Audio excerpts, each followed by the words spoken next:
Hello और नमस्कार। मैं स्वाति आप सभी का स्वागत करती हूँ हमारे चैनल पर। कोरोना वायरस ने पूरी दुनिया में भयंकर कहर मचाया हुआ है। उसी बीच नए स्ट्रेन ने आकर हालात और नाजुक कर दिए हैं। इसी बीच कुछ अच्छी और कुछ बेहद डराने वाली खबरें आज दिन भर बनी रही। कोरोना के दैनिक मामलों में आई भारी गिरावट। पिछले 24 घंटे में सामने आए 10,584 नए मरीज। देश में कोरोना वायरस के दैनिक मामलों में उतार चढ़ाव का सिलसिला लगातार जारी है। पिछले 24 घंटे में संक्रमण के 10,584 नए मामले रिपोर्ट किए गए हैं। इस तरह देश में संक्रमितों की संख्या बढ़कर 1,10,16,434 हो गई है। वहीं इस दौरान 78 लोगों ने संक्रमण के चलते अपनी जान गंवाई है। इसके बाद कोरोना मृतकों की संख्या बढ़कर 1,56,463 हो गई है। मंत्रालय के आंकड़ों के अनुसार देश में संक्रमण मुक्त मरीजों की संख्या बढ़कर 1,07,12,665 हो गई है। पिछले 24 घंटे में 13,255 मरीजों ने वायरस को मात दी है और इलाज के बाद ठीक होकर घर लौटे हैं। कोरोना के बढ़ते केस में बीएमसी अलर्ट। अगले 12 दिन मुंबई के लिए बेहद अहम। जी हां, महाराष्ट्र खासकर राजधानी मुंबई में कोरोना वायरस की महामारी एक बार फिर बेलगाम होती दिख रही है।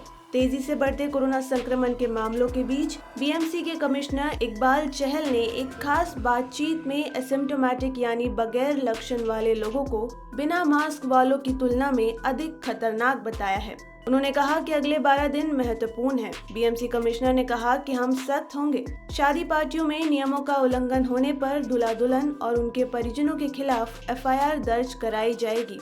उन्होंने कहा कि शादी पार्टी में 50 लोगों को शामिल होने की अनुमति होगी। बीएमसी कमिश्नर ने कहा कि लोगों से हाथ जोड़कर सहयोग करने की अपील करता हूं। संभव है कि कोरोना के नए वेरिएंट्स की वजह से कोरोना के केस बढ़ रहे हों। कोरोना नवंबर के बाद भारत में सबसे ज्यादा केस। जोधपुर में महीने भर के लिए कर्फ्यू। जी हां, राजस्थान की अशोक गहलोत सरकार ने जोधपुर में कोरोना वायरस के बढ़ते मामलों को देखते हुए 21 मार्च तक धारा 144 लगा दी है। शादियों और सार्वजनिक कार्यक्रमों के लिए 100 लोगों की संख्या तय कर दी गई है। केवल आवश्यक जरूरत के सामान की दुकानें, स्कूल और कॉलेज खुले रहेंगे। जोधपुर पुलिस की ओर से जारी बयान में ये जानकारी दी गई है।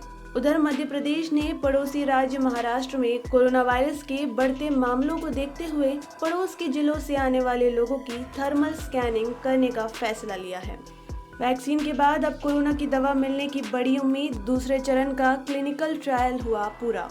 देश और दुनिया को कोरोना वायरस के खिलाफ पहली दवा मिलने की उम्मीद बढ़ गई है। जी हां, पीएनबी वेस्पर लाइफ साइंसेज ने अपनी कोरोना की दवा PNB 001 JPP बालाडोल के दूसरे चरण का क्लिनिकल ट्रायल पूरा कर लिया है। कंपनी ने कहा है कि वह जल्द ही सरकार से इसके इमरजेंसी इस्तेमाल की अनुमति मांगेगी। कोची स्थित इस कंपनी की प्रयोगशाला इंग्लैंड में है। कंपनी ने सोमवार को बताया कि पिछले साल नवंबर में दूसरे चरण का ट्रायल शुरू हुआ था। 40 मरीजों पर यह परीक्षण किया गया।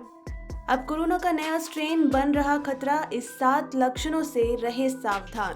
जी हां, एक तरफ जहां भारत में कोविड-19 से स्वस्थ होने की दर 95.99% हो गई है, तो वहीं कोरोना के नए स्ट्रेन ने एक नई चिंता पैदा कर दी है। जी हां, ब्रिटेन से भारत लौटे कई लोगों में वायरस के नए रूप के संक्रमण की पुष्टि हुई है।